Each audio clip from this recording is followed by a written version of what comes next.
ดอยเด็กดอยเด็กดอยโอเค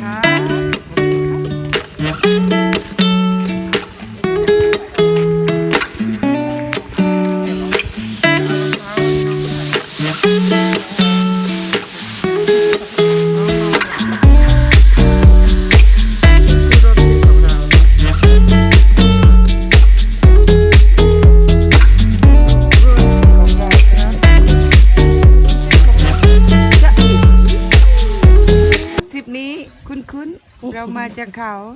อันนี้เราจะพาขึ้นเขาอีกแบบหนึ่งเด็กดอยเด็กดอยเด็กดอยแล้วคนนี้ล่ะตื่นยังชุดนี้2 วันแล้วไม่เป็นไรให้อภัยให้อภัยเราไปตากแดดพวกนี้ใส่ต่อดูเห็นพอจะไม่ตื่นให้ดมจักรแลหน่อยดมจักรแลดมจักรแลนะกบหอมชื่นใจไม่ตื่น